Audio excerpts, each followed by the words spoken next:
that my world felt opened up creatively. There was a point where I got to as a writer who only wrote very diaristic songs that I felt it was unsustainable from my future moving forward.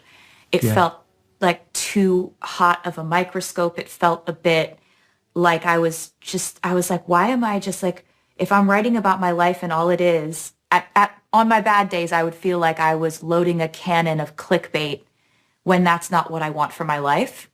And I think that when I put out Folklore, I felt like if I can do this thing where I get to create characters in this mythological American town or wherever I imagine them, and I can reflect my own emotions onto what I think they might be feeling, and I can create stories and characters and arcs and all this stuff, but I don't have to have it feel like when I put out an album, I'm just like giving tabloids ammunition and stuff. Yeah, there's so much judgment that would come along with every record. Yeah, and constantly kind of like examining yourself in a way that feels like I felt like there would be a point in my life where I could no longer really do that and still maintain a place of like good mental health and emotional health and all that. So what I felt after we put out Folklore was like, oh, wow, people are into this too, this thing that feels can really do good this for my life and feels Yeah. really good for my creativity. It There's feels a really way good out. for them too. Oh my God.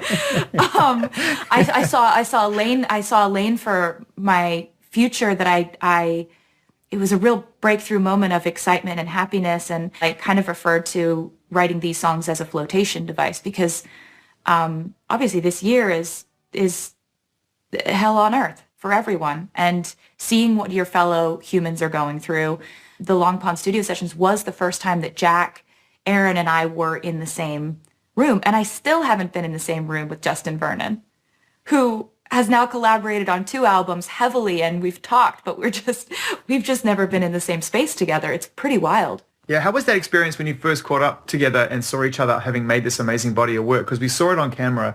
There was this giddiness and this idea of like, wow, we did it, we made it, now we can celebrate it, make it real to some degree. But what was going on behind the camera? That's what I think we all want to know is when you all first saw each other before the cameras rolled, what was happening then? Because that's a truly human experience that I don't think you or anyone has ever been through before, where the stakes were so high for remote recording and then you all come together and it's like, wow, how do we even translate this? It was such a strange thing because we'd been on, group chats and it just wasn't ever the combination yet. So the combination of the 3 of us was like this strange feeling of, I remember I walked into the studio, they were already rehearsing and I walked in and it was just like they were a band. It wasn't that feeling of awkwardness between them because I guess they'd had their moment. I walked in and I heard them playing August or something and I was just sitting there thinking, this is exactly how I would have wanted it. I would have wanted this, reunion or union at all to happen in a moment of me walking in on them creating music and rehearsing and playing instruments. And I just started rehearsing too and it was such a vibe.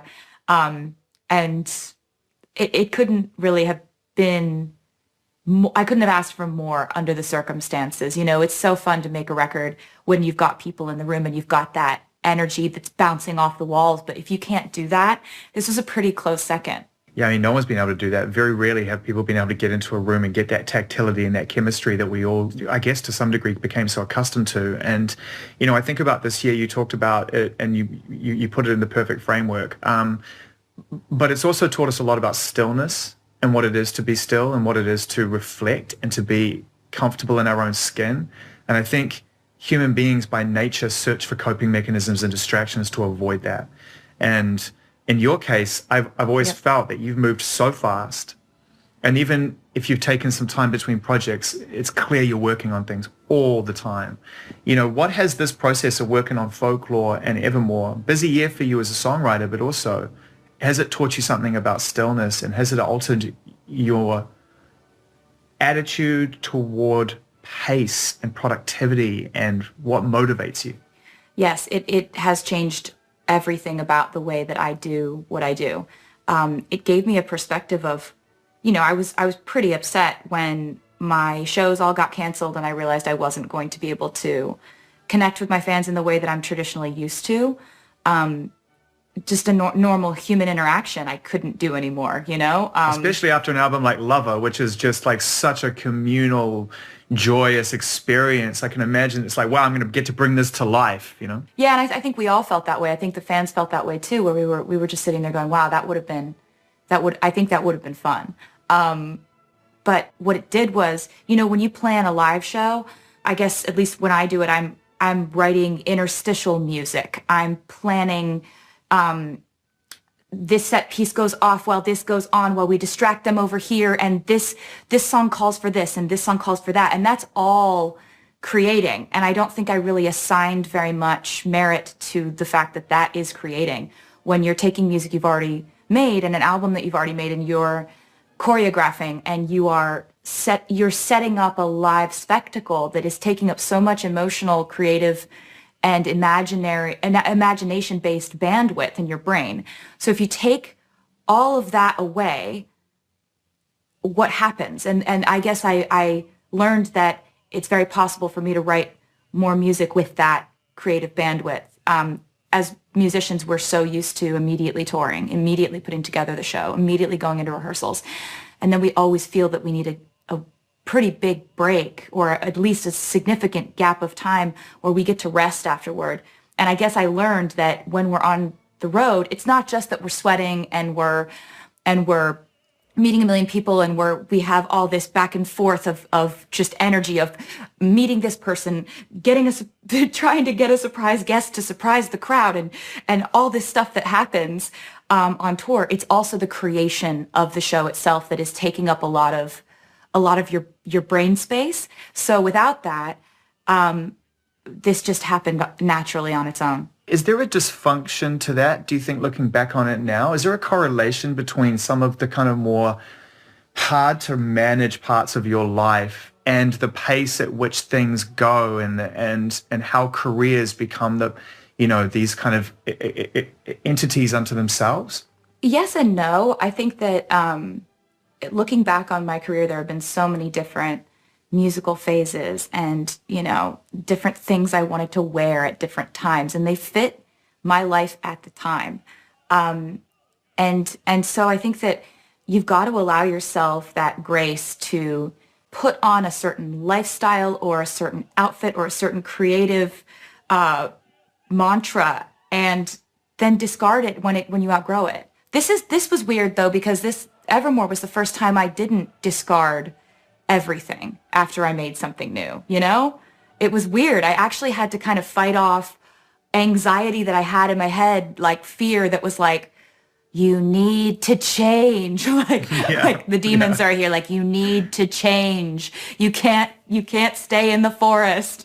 I was like, I want to stay in the forest. But the forest is such a weird place, because when you're a kid, and I think aesthetically that's a big part, a significant part of what's made this so immersive, this experience, is that idea of stepping into the unknown. And when you're a kid, like, this idea of wide open water is really scary, not knowing what's underneath. Being out in the forest and looking directly into trees that could go on forever, you know, is kind of an intimidating type of image. And yet you made it feel like something that was intimate, like you wanted to go into that.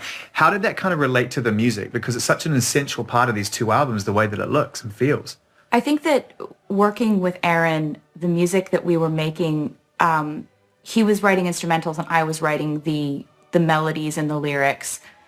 And what ended up happening was, I think we just gravitated towards what both of us simultaneously felt made us feel cozy, which was nature. You know, so many people during the pandemic just were going on hikes and trying to get outside because nature symbolized this strange comfort all of a sudden, where everything was completely off kilter and nobody could really figure out how to get their bearings. And so we all went outside, or we all tried to go camping, or tried to go hiking, or go on drives. And I think that Aaron's music and my music both reflected sort of that feel, with Aaron such an amazing instrumentalist, and his instrumentals that he was writing were all very kind of dreamscapes. And so it's not that this album is all about like the forest and the woods and stuff. It's got hints of that, and there's a lot of kind of the lyric. One thing I wanted to do with Folklore is I wanted it to represent spring and summer.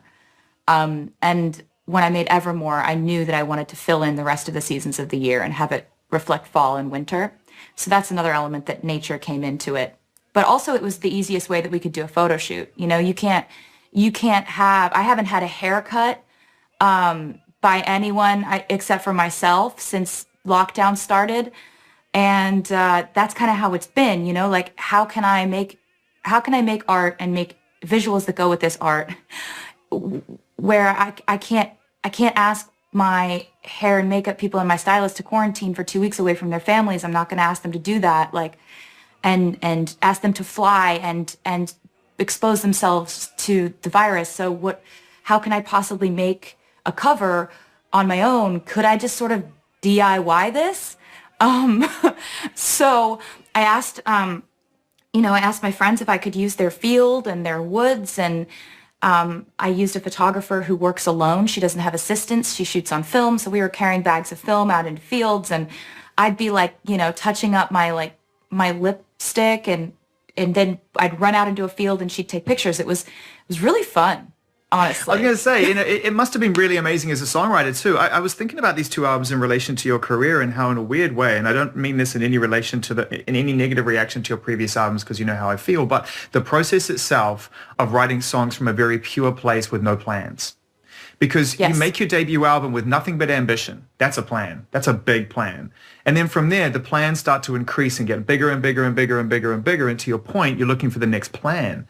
I just don't feel like there were any plans here. Did it feel like you could get to a pure place this year without all those plans? Yes, it did. Pure is a really, really perfect word for that. Because what happens to you as your career builds and builds and builds and builds is that if you've accomplished a thing in the past, all of a sudden you're expected to accomplish that thing plus another new thing plus this other thing over here.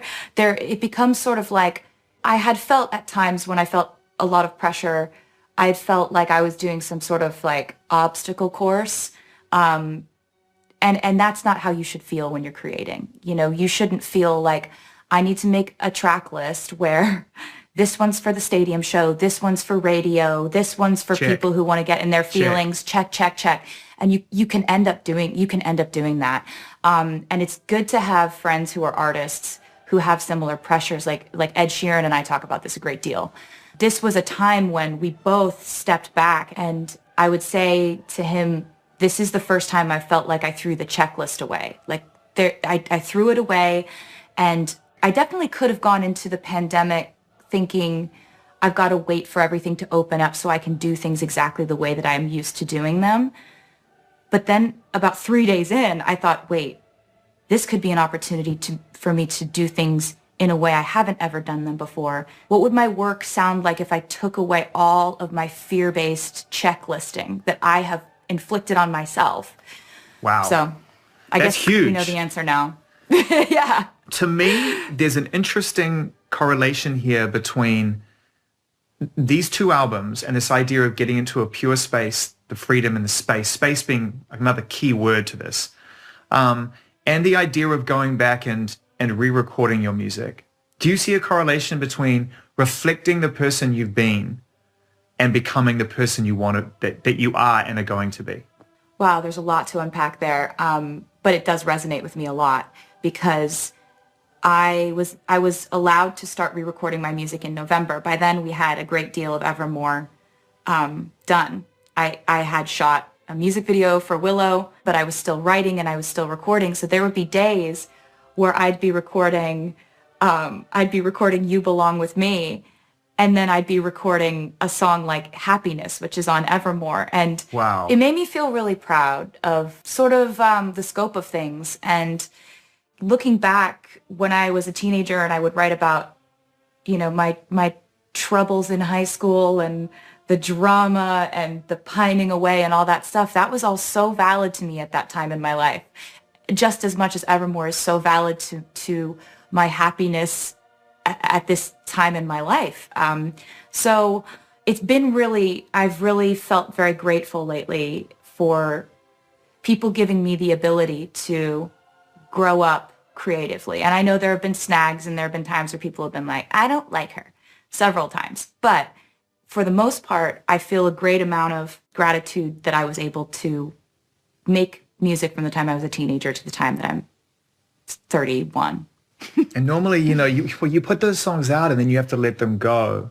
And even when you perform them in front of people, I often feel like they belong more to the fans and to the audience sometimes than they even do to the artists, And getting a chance to re-record them for whatever reason, whatever prompted this thing, the fact that you get to go and listen to these and re-record them, I wonder if it brings you closer to them and changes your feelings towards songs that often people just record and move on from. Don't even listen to again as artists unless they're playing them.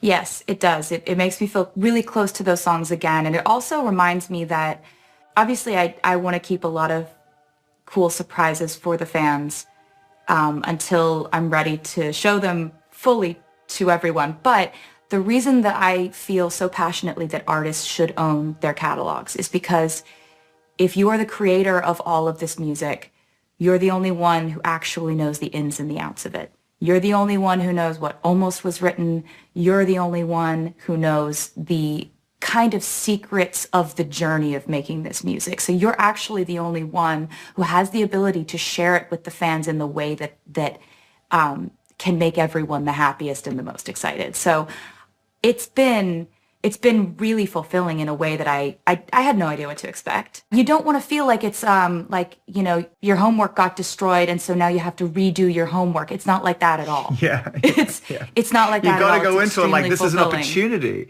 And also, you talked about artists owning their catalog and I've been talking to artists for most of my life.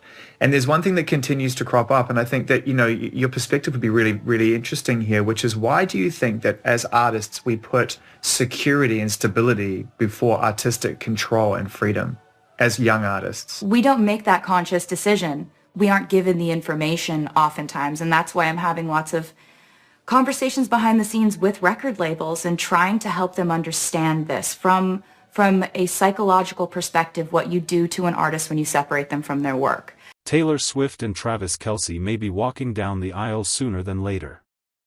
The day after announcing his intentions to play a 14th season with the Kansas City Chiefs, Kelce indicated his intentions to marry Swift before NFL training camp gets underway, according to ESPN. The Chiefs effectively begin their new season on July 22. The 36-year-old tight end reportedly hinted at a time frame during a brief visit to The Pat McAfee Show, where he credited the 36-year-old "Look What You Made Me Do" singer for inspiring him to continue playing football. "We share the same love for what we do, and fortunately, we've had this desire since we were kids in our selective professions," the three-time Super Bowl champion said. "It's amazing to see her keep going to the table, keep finding new things to write about, keep finding new melodies and, on top of that, still seeing her have that love and joy in what she does." Swift and Kelce announced their engagement in an Instagram post shared on both of their accounts in August. "Your English teacher and your gym teacher are getting married," they wrote. People reported the superstars' wedding will be a private affair and not a spectacle. Kelce first attempted to woo Swift following her July 2023 concert at Arrowhead Stadium, according to Cosmopolitan. They reportedly started chatting informally in September. A short time later, she showed up at Arrowhead to watch the Chiefs play. Swift was seated next to her future husband's mom.